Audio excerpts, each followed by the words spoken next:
I thought I had won myself a good, old-fashioned girl. The kind you could bring home to mother, if that's the sort of thing you do. Finally, for the first time in history, chivalry had worked out to the good guy's advantage. It was all a little too easy in hindsight. I had asked her if she worked on a farm, since she had that sort of charm. Work ethic, old school values that are honorable, anybody really. Well, she responded with, sort of. She said the vegetables had a bit of a different effect. So strong you could toss them into a man sized toad's mouth and he'd turn an ashen gray and croak. I filled her in with some facts I learned out on the bayou about how toad calls are far higher pitched and coarser, like a quack, quack, quack. She giggled at that for some reason. I guess I just have a way with women. Yeah, right. Not really. Who am I kidding?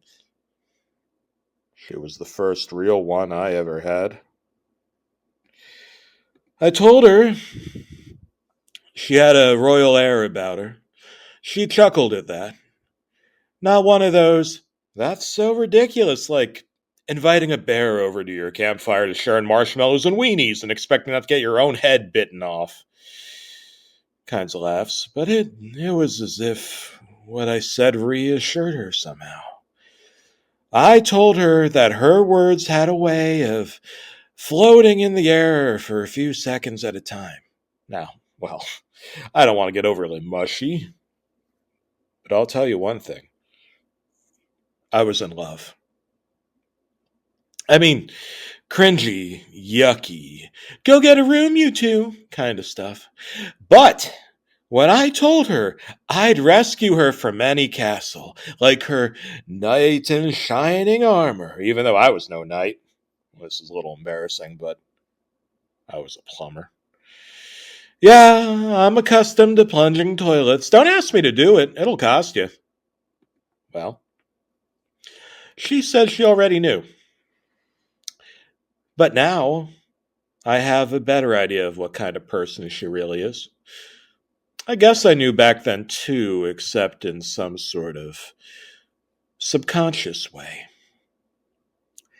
So, it all started back in my somewhat early childhood. My grandpa volunteered me to be a cast member on a local public broadcast program called King Koopa's Cool Cartoons.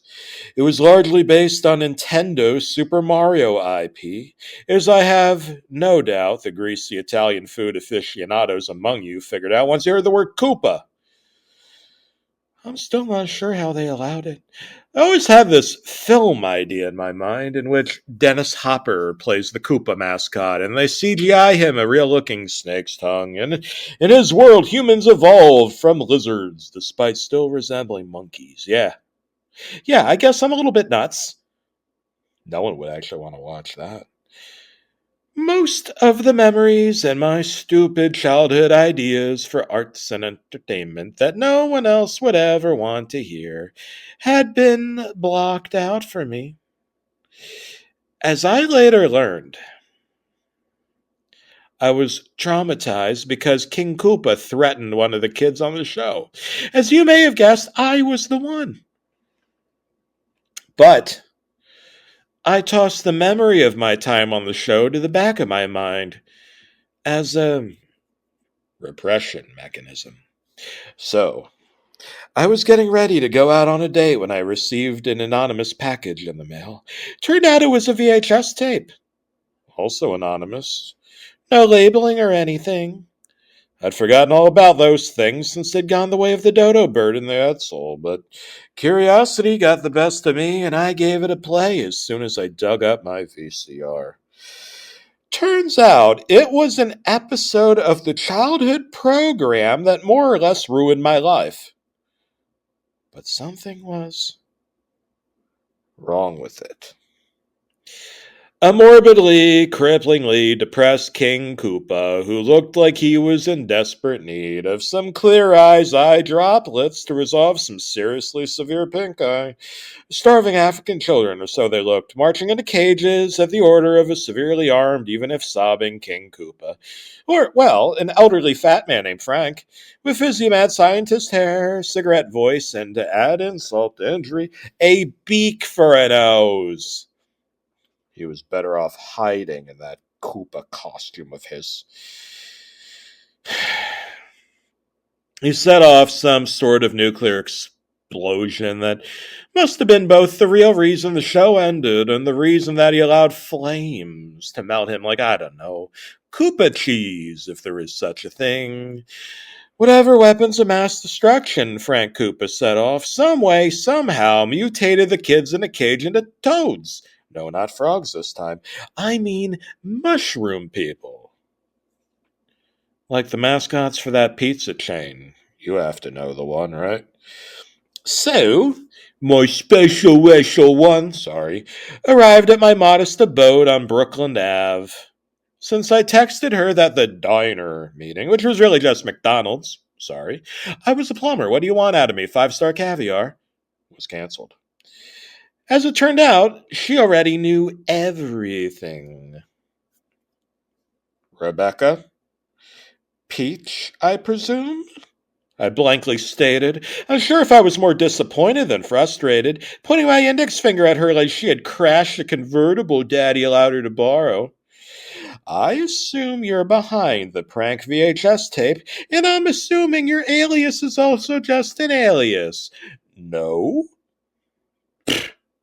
I laughed like an intimidating police detective from some TV show or another, shook my head, waved my arms around as if I was demonstrating, something. Listen, what you recorded and popped into that box and put aside in my mail, when you could have just, handed it to me when you came over after dinner tonight, McDonald's. Don't rub it in. I paused to regain my composure from the hit to my pride. Listen, it made me vomit more than once. I hate to admit. I felt my cheeks blushing, turning red like a fireball, or maybe one of those intensely spiced vegetable assault weapons she mentioned to me before. I'm sure it gives you pleasure to hear a grown man admit that you reduced him to that. She paused. Didn't even shake her head, no. Not even an attempt at a denial. At least a half a minute passed. Well, maybe a full one. Well, you don't deny your dirty little tricks, sweet little farm girl. Interestingly, she responded to that comment right away. I do. I never meant to hurt you. I just don't know how to explain this to someone who doesn't know, because his subconscious demanded he do so. What's that supposed to mean? How do you know? Your grandfather? Of course. Grandpa was always an eccentric, and everybody in town had known him. But she was a little young, and not from this town. This still didn't add up. She got tired of waiting on me to answer. Tired of me playing police detective. It's a long story. Get in the car. The what now? I'm not going anywhere with you. Not after your cute little stunt. Get in the car now. Huh? Me? Well, she was supposed to be my date, but she may as well have been my mother. She grabbed me by the ear, opened my front door as if it was also her childhood property, and marched me out to a silver vehicle composed of flat stainless steel panels and what clearly resembled low-res polygons. Well, Cybertrucks hadn't been invented yet. Well, except that they had been, apparently. She was nice enough to shove me in on the passenger side. Thing is, at that point, I would have gone in under my own free will. I didn't have much else going on in my life, so why not? I'll also say that she was surprisingly strong. Unnaturally strong. I later realized she was running on adrenaline and had been waiting for this moment for a very, very long time. running on adrenaline. That's one way of wording it. There's more to it than that. Anyway. Well, shit, she sped off faster than the speed of light. Not really, but we were up against the speed limit in no time in that cyber truck. What are we flying like a bat out of hell for? Couldn't help but raise my voice at her. Not gonna lie, I was usually much quieter than this. Timid, even. Would just kind of run off and do whatever was asked of me by people in distress. It helped in that blue-collar profession of mine. It's time to watch cartoons, she replied. Oh, hell, I remember that much. King Koopa's catchphrase on that public broadcast show of his. Oh, you're hilarious, and also clearly insane. What? Now that you made me watch a disgusting fake episode of the childhood program that ruined my then developing mind. Still developing, she smirked. I graciously ignored her aside. You're going to stage an entire freaking live audience setup of King Koopa's cool cartoons just for me. She smirked, more visibly this time. I rolled my eyes. Oh, bloody hell. I attempted to grab the wheel and she smacked me. Not a play smack, it stung. How did she get so strong? I wouldn't have expected someone this intimidating if I just saw the inside of her car. Cartoon mushroom air fresheners and happy green dinosaur bobblehead that wore a saddle like a horse and sported a lengthy, gooey, linear tongue like the mercury of a thermometer. Keep it up and I'll have to shove you off an airship. It'd be a major scandal if my people knew. Your people? Oh, right. You're a princess, quote unquote. I made sarcastic double air quotes with my fingers. Well, your royal highness, I'm not much for being kidnapped. Oh, crap, that smirk of hers again. It was so adorable that I just couldn't stay angry with her. She bent her head and raised her brow, still eyeing the road and steering. You're here out of your own free will. Oh, I hesitate to respond to that. She'd read in my body language or tone of voice, maybe, somehow. It wouldn't have done me any good to rebel anyway. I live out in the boonies, so there were lots of trees and dirt roads. If this girl was a psychopath, which she showed every sign of being up until that point, I may as well have been in outer space because nobody could hear me scream. Remember when you said I came off all royal-like? She bit her lip to hold back a giddy, childlike grin. I was anything but amused.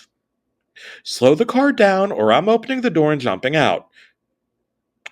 That was enough for her to realize I was no longer there by my own free will. And with that, she locked the door using a mechanism that didn't allow me to unlock it. Or maybe this wasn't a typical Cybertruck. Not that those existed back then. I wouldn't know. I need you here, Luigi. She was done smiling. Changed expressions on me lightning fast to something far more stern, like one of those English royal guards. Her sudden change in tone scared the crap out of me. I'm not going to lie. Or else? I could feel my brows burrowing, lips and teeth scowling. Don't think of it as a kidnapping, she mumbled under her breath with a sigh. Because I've been through more than my share of those. She stared off into the uninhabited path ahead. Oh, that Rebecca Peach. At the very least, she was a good driver.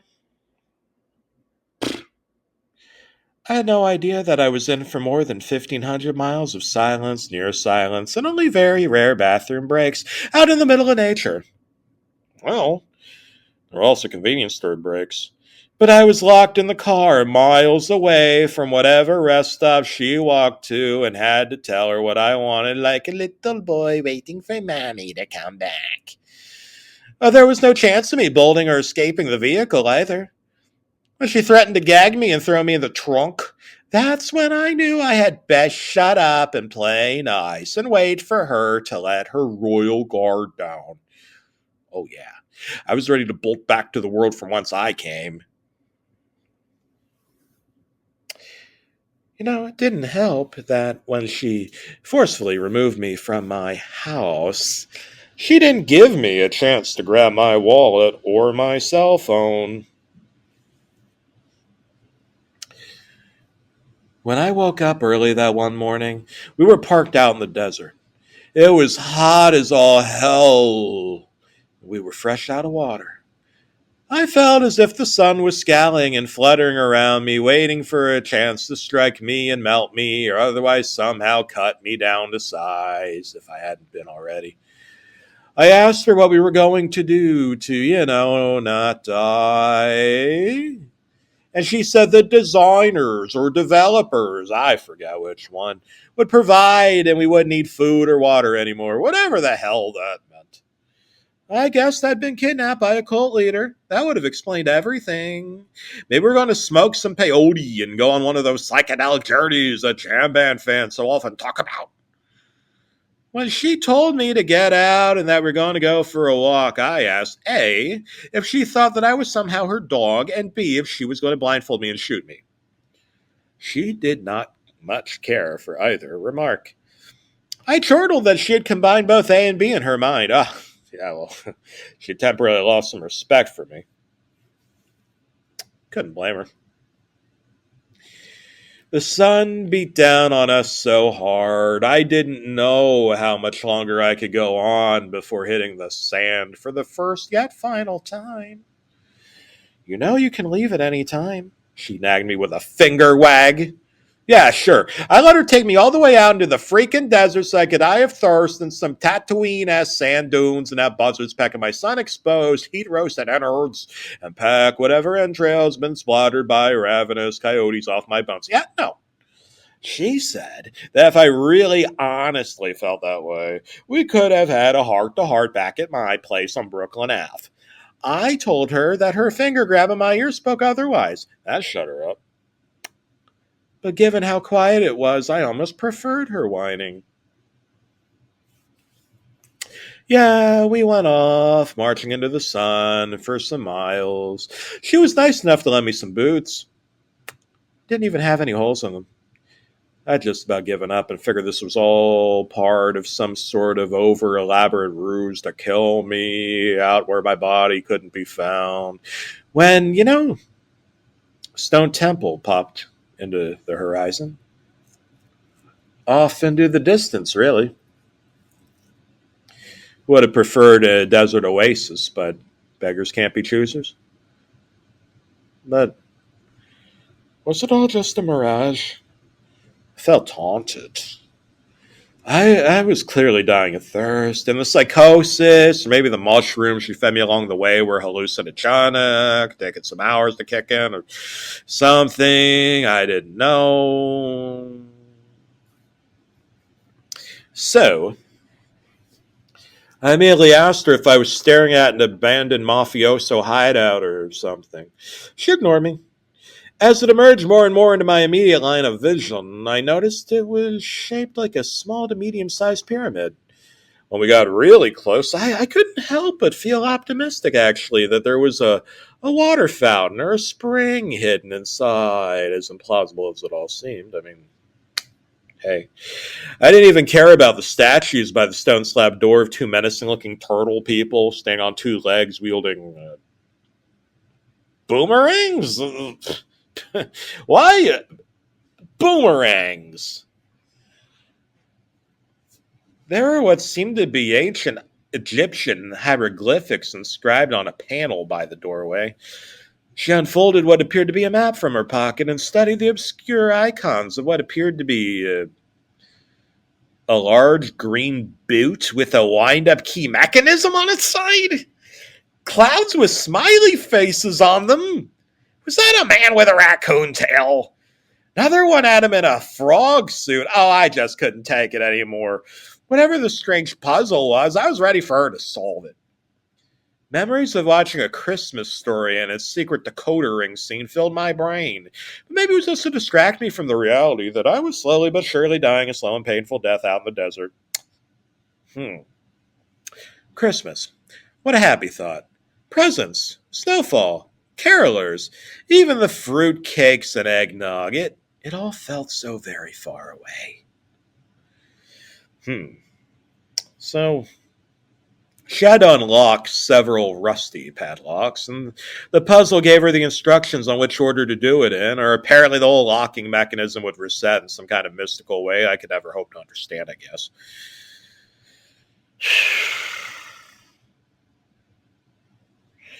I sure was tired of feeling so helpless. Was I ever going to be of any use?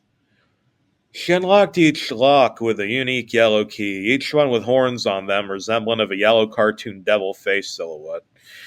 The creaking of that rusted door made my ears hurt like hell, but given it was our only hope of survival, it was also music to my ears. When's the last time you'd been down here? I asked. The last time you saw your grandfather? Ah! Sure bothered me when she brought him up. That was 25 years ago? I squeaked out, having been hit where it hurts. I don't think that was the right number. I don't think I said it that way either. Squeaked out. That was like 25 years ago? Yeah, as I said, she hit me where it hurts. I couldn't think clearly either, to the extent that I could barely remember who I even was. I've been waiting so very long to hear from him again. I have no real relationship with anyone else in my family other than when my mom accidentally has her eBay auction winnings shipped to my place instead of her own. That was why I constantly checked the mail. Not for her auction winnings, but because Grandpa always told me that was how I'd hear from him again. The mail. So, anyway, my sentimentality got interrupted fast. I practically coughed my lungs out as we descended down a staircase that felt like it went on for miles, and it did. Cobwebs, spiders, and rats were all one thing, but I didn't even recognize what these things were. Little tiny electric metallic balls? Gravel blocks with eyes on them? Those big bangs, booby traps shooting out of the walls, bullets. Of course they had to look pissed off. But those weren't human eyes. They were googly eyes, all cartoonish like. It was like someone was trying to kill us, like an Indiana Jones movie, protecting a deceased pharaoh's tomb and his afterlife riches or something. This couldn't have all just been psychosis. If you were going to give me a workout, princess, I could have used some protein and, water, not convenience store processed snack bag crap and psychedelic mushrooms. I didn't know how I could get myself to be so snarky given the circumstances. Maybe when you keep getting hit with near-death experiences, your body goes into self-preservation mode by numbing you to it all. Shh. It's just a few miles more. Miles. My suspicions were correct. We were headed somewhere deep. Maybe she wanted me to study some ancient plumbing system. Reached into my pocket. What? Those were the last words I expected to hear from her at that moment.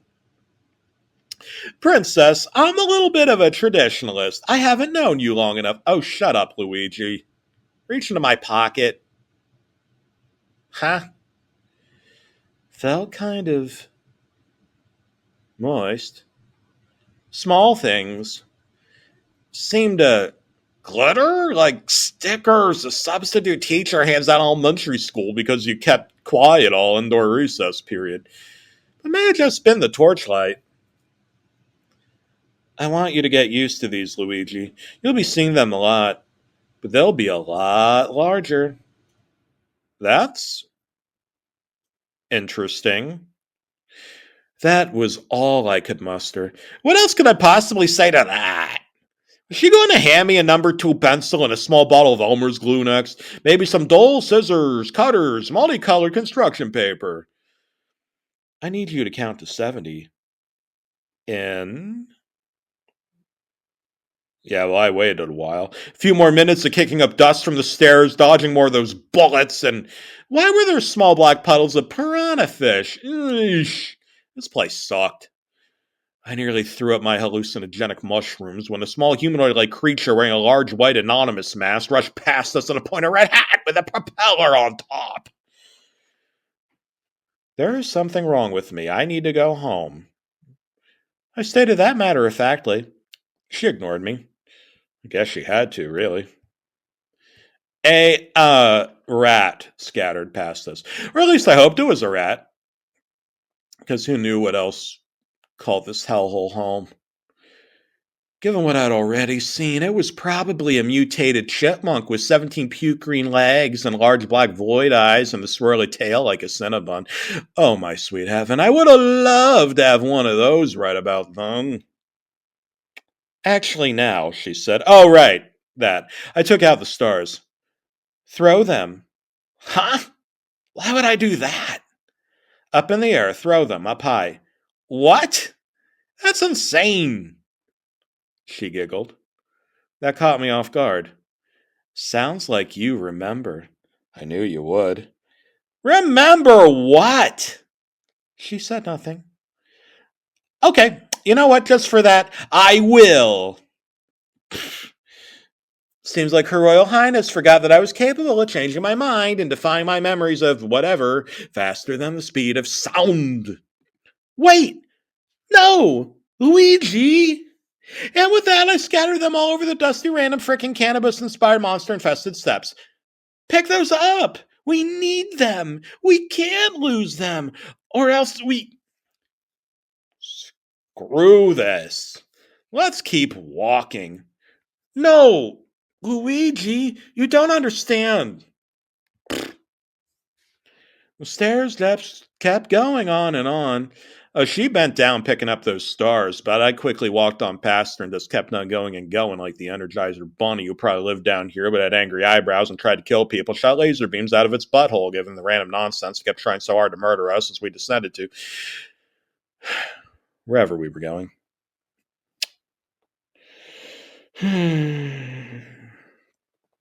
You know, she needed those stars so badly, she could have just not asked me to toss them away, potentially scattering them into our torched flames while I was at it.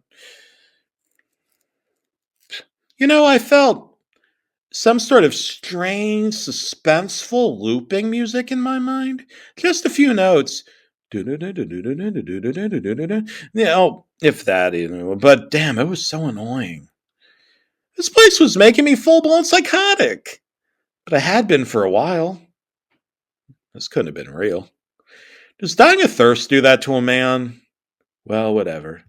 Eventually, Shug caught up with me, huffing and wheezing.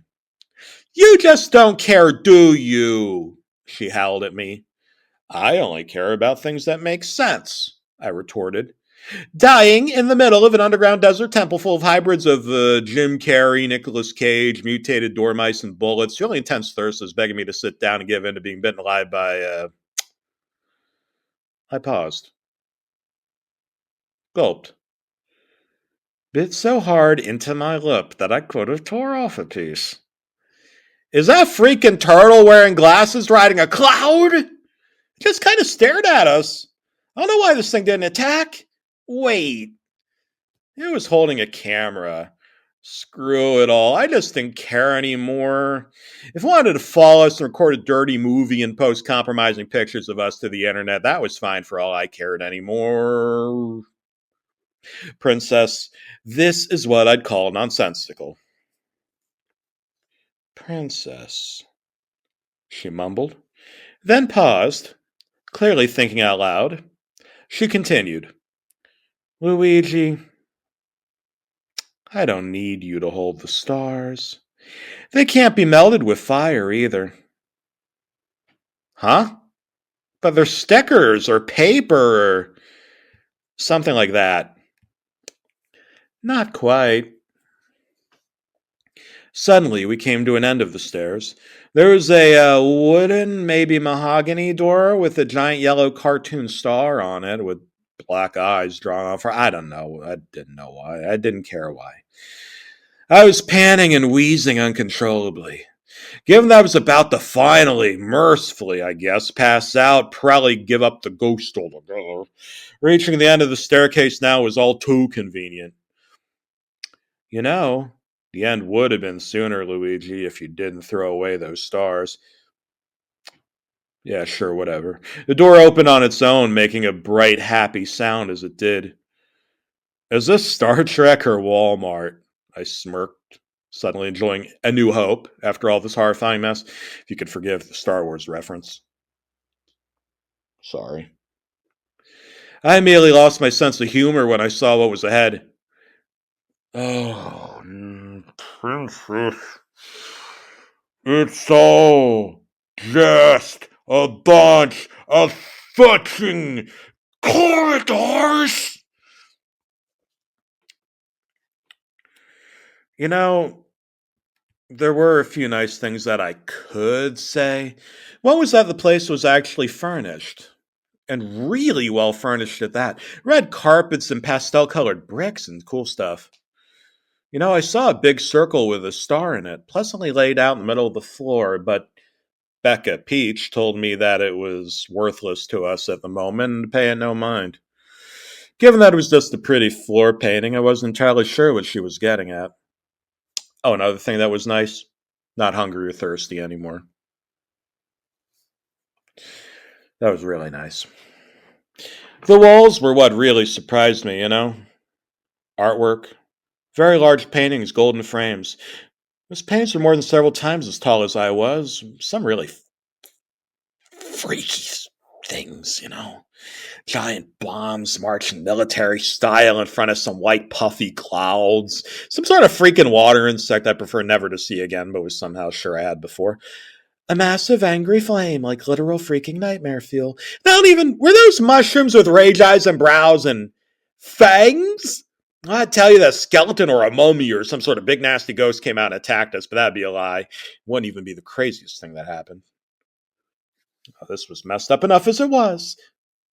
It wasn't until dozens of corridors later that we came across the most bothersome painting of them all. It was Koopa, King Koopa of Nintendo and King Koopa's cool cartoons fame. And he looked pissed. Jump into it.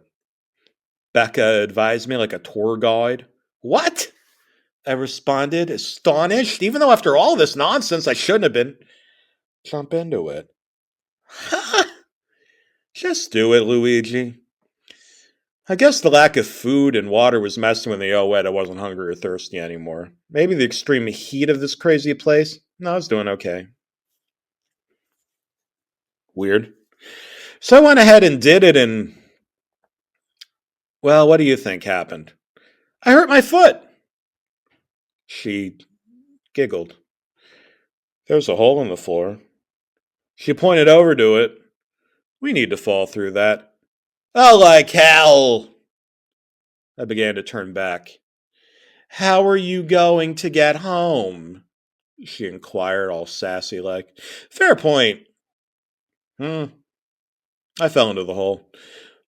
What I didn't realize was that it had a massive green pipe inside of it, and despite the great fall and rapid speed to go along with it, I wasn't horrified at all. So, how did I follow those feet and not break a leg despite landing on gravel, I guess? I'm a plumber, not a construction worker. You know, I really don't have an answer. I just know that I did. It was actually kind of exciting, like riding a roller coaster or helping yourself to a heaping plate of pasta after rescuing a damsel in distress.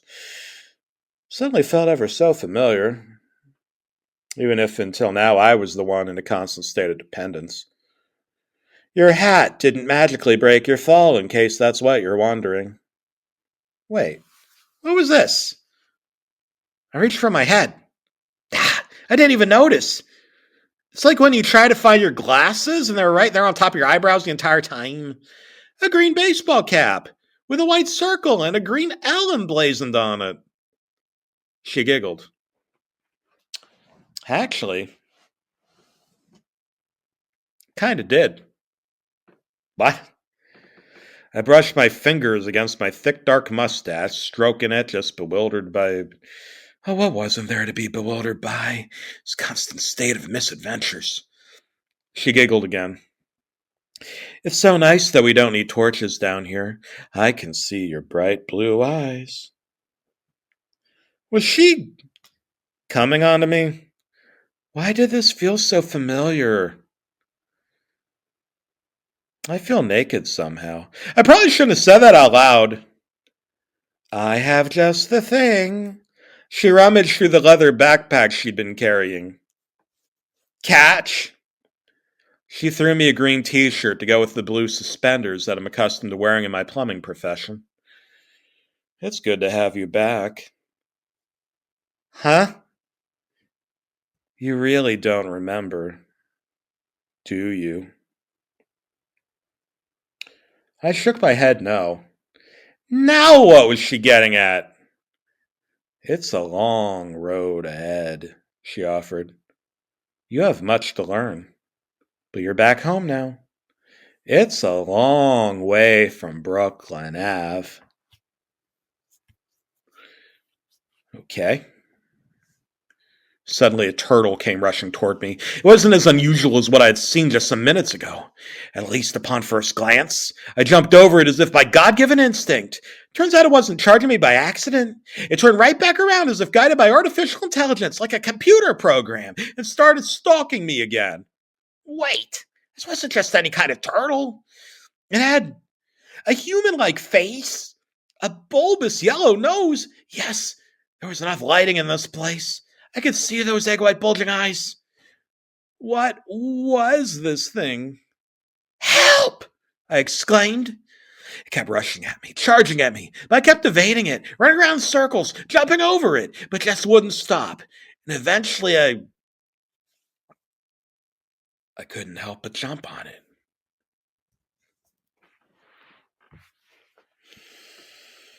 Oh, I instantly felt remorse for the killing, but the man turtle abomination simply vaporized. But that was just the beginning. As we navigated the caverns, dripping and oozing with water droplets and slime, I guess, there were so many more turtles and plenty of those angry mushrooms from the Pyramid Temple painting. There were even dozens upon dozens of golden freaking coins just dangling in the air as if we were on the moon or something. I'm scared, I confessed to her. I feel like there's someone else who should be doing this. She giggled. That's so much like you. I guess that was reassuring. Oh, but the things I ran through, ran past, jumped on, jumped past. Bridges, ghosts, the backs of pissed off gravel blocks that trotted around and fell against the floor, heaving down, making some sort of pissed off huffing sound. And those giant, boiling hot freaking chasms of lava underneath them. I was scared shitless each and every time. One of those times I rode a turtle shell like it was a skateboard, and well, it was a majestic magic carpet ride. Oh, there was one of those too. I couldn't help but wanting to head back to Brooklyn Ave, and fast. I want to go home, princess, I mustered. You are home, Luigi.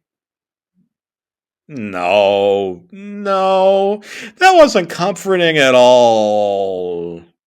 She was right about the stars, too. As it turns out, they were the reason she was so strong earlier. She had some special ones on her person that gave her some sort of temporary super strength, like a mother rescuing a baby from underneath one of her cyber trucks. But down here, they operate a little bit differently. One of those suckers. I could run right into a turtle or angry brown mushroom, and those monstrosities of an evolution that went down a dark and pointless corridor just went pop. I got some sort of special magical power star. That's what she called it anyway, for winning a race with the largest fluck non-violent turtle who otherwise just wanted to talk. Another from handing a baby penguin to a mammoth-sized mother penguin who, yes, could also speak to me somehow. Whole thing felt like an acid trip. Never took one of those. Oh, but those mushrooms. The princess and I, we swam past massive red electric eels with jagged incisors, and they weren't shy at all about using. Just had to time it right to escape. Didn't want to find out what might happen if we didn't. Smashed our heads against blocks, which again, we're hanging in the frickin' air for who knows what reason. Oh, that monkey who stole my hat. Oh, that frickin' monkey who stole my hat. I could set him on fire if I wasn't such a pleasant and timid kind of guy.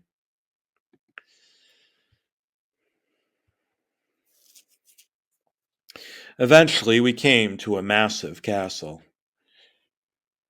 This is it, Luigi. This is why I asked you. I lowered my head and burrowed my eyebrows. Kidnap me. No, really, it was by your own choice. I mean it. She shook her head. I didn't believe her, but that's okay. Oh, this wasn't the way it was supposed to be, Luigi. But if we can get through this castle, everything, every last thing, everything will be revealed. You'll see it with your own two eyes. Ugh. Well, what the ever fluffing hell did that mean? But you have to face your fears first. Oh, did I have ever so many of those? Pissed off mushroom men, bullets that kill in and of themselves, no matter what some protester might argue. Mutant turtle people who weren't exactly as delightful as the 1980s cartoon about eating pizza and fighting watered down ninjutsus that look like satirical cheese graters for the good of the everyday people of the major city. Anyway, we bolted inside. I don't know how to explain what happened next, other than that I had no way of ever frucking anticipating it. There were heads in jars sitting on shelves, long cables I was told not to touch, not to jump over. Oh, those decapitated heads. You're about to lose your power, she explained. She let out a sigh.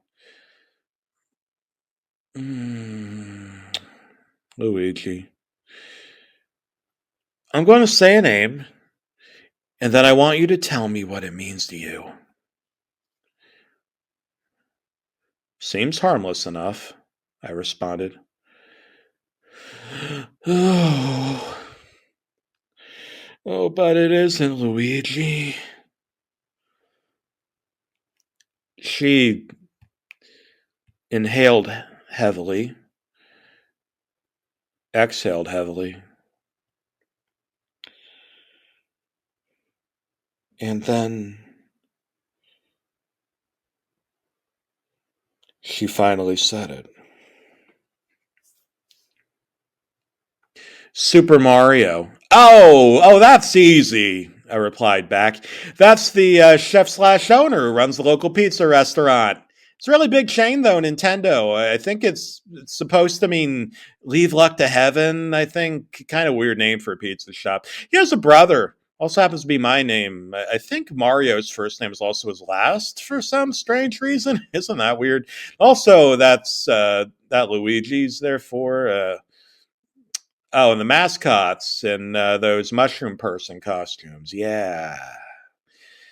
Always yelling about the King Koopa mascot who's trying to cause your pizza to arrive late so it'll end up cold. I can't believe Nintendo let King Koopa's cool cartoons run an abomination of that character. It's actually kind of cool, you know? Those mushroom people, too. They don't look much like those weird things I stomped on. The princess, quote unquote.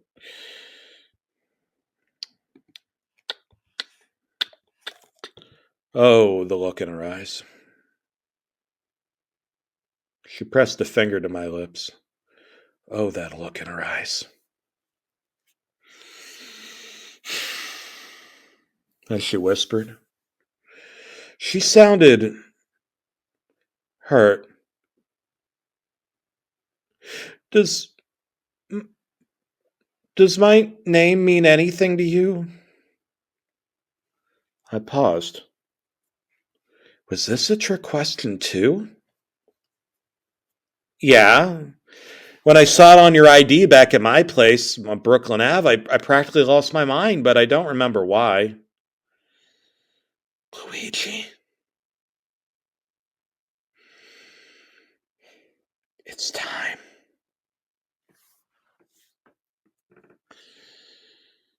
I was so scared. My heart was beating faster than some people I know at an all-you-can-eat pasta bowl event. Luigi, the reason you felt that way is because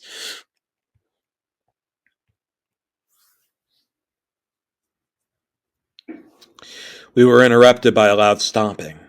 I blinked my eyes and some way, somehow, when I reopened them, we were standing on a giant stone, a circular platform. And then it jumped. It emerged.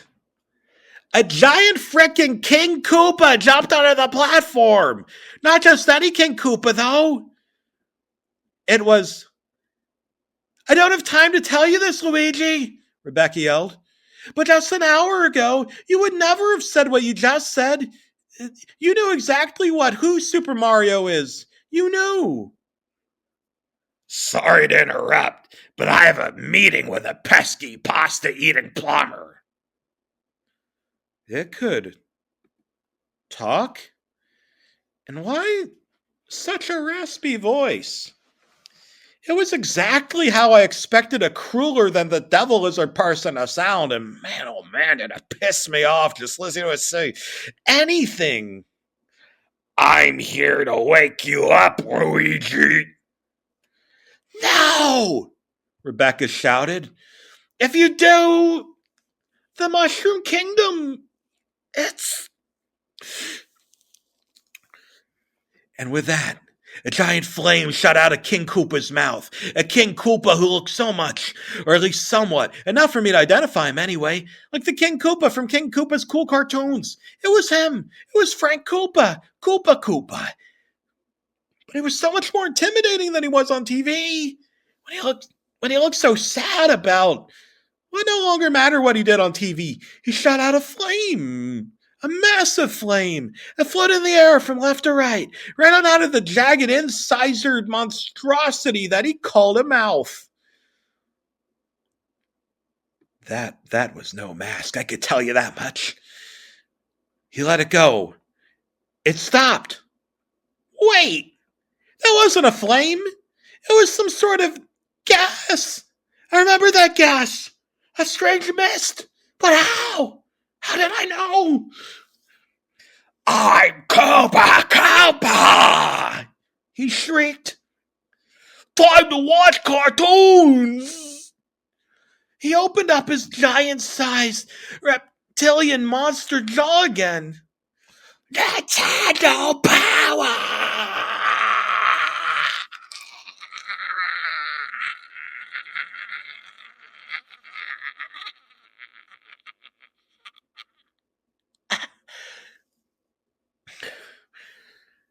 And the gas came out again.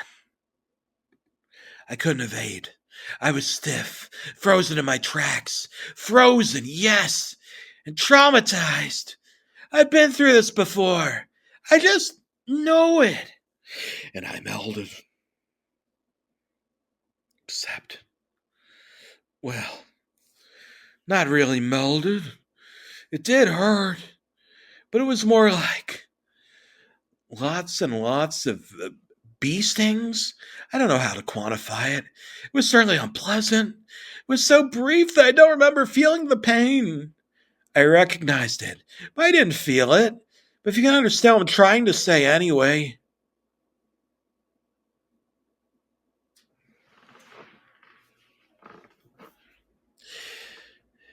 As for what I'm about to tell you, I don't even know how to begin telling you.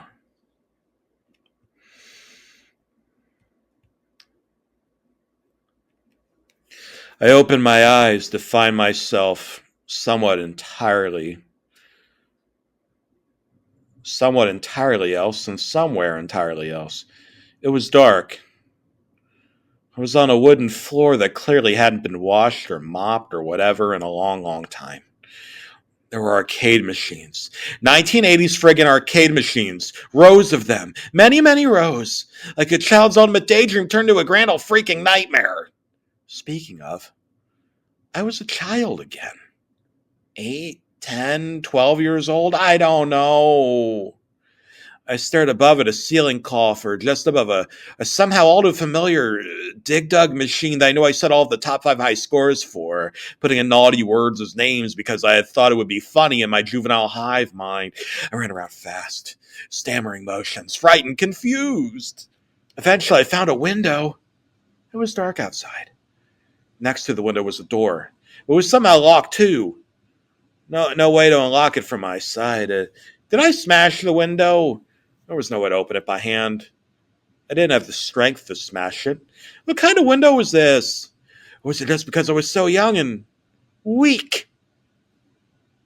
I ran around the arcade, up and down the aisles. The dig-dug machines kept popping up one after another with the same naughty words showing for every single high score screen I marathon on by. What was going on? I had no time to think about this any longer. There's a sound. A noise. A voice. Yes, it was coming from some kind of intercom. I couldn't see it, but sure sounded like an intercom. And a raspy voice.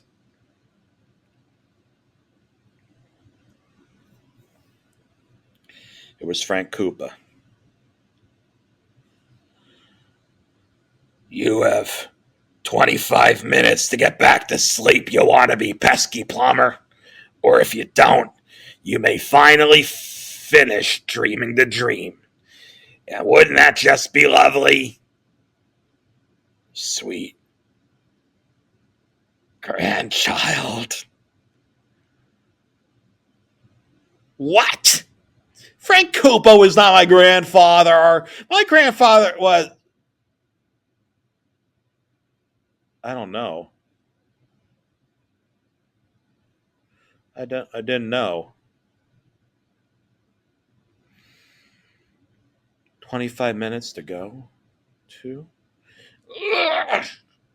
Suddenly the thoughts, intrusive thoughts that popped into my head.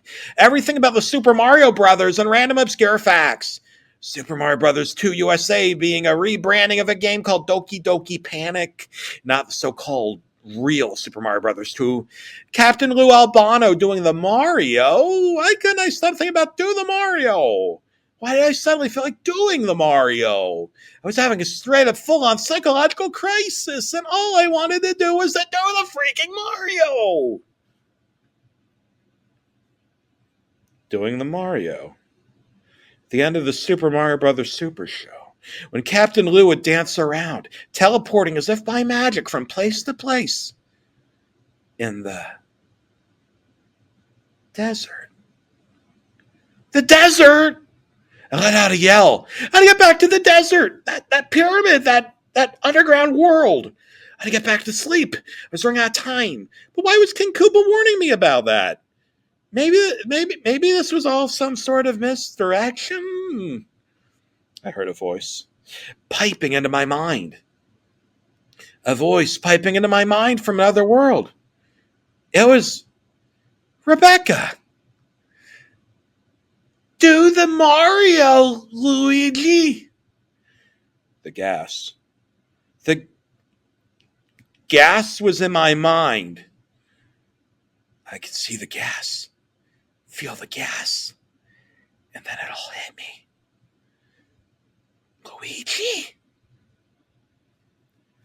Luigi? I was no Luigi. I was a freaking Toad.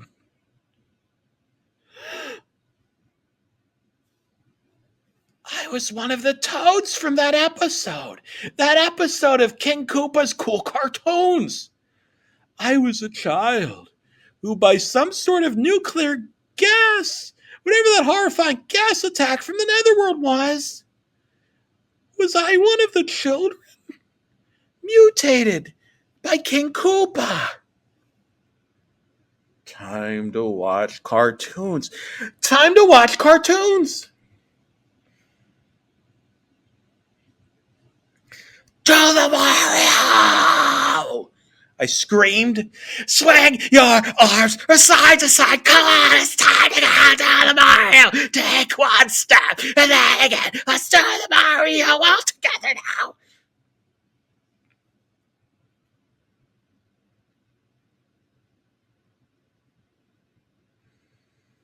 The sound of warp pipe. I had warped. I knew who I was. I knew what I was. And no matter where I warped, I knew it was on my side. I knew one thing for sure, above all else. The princess was going to have her precious toad by her side, just as it always was meant to be. Frank Koopa, grandfather, whoever you are, you will have your comeuppance.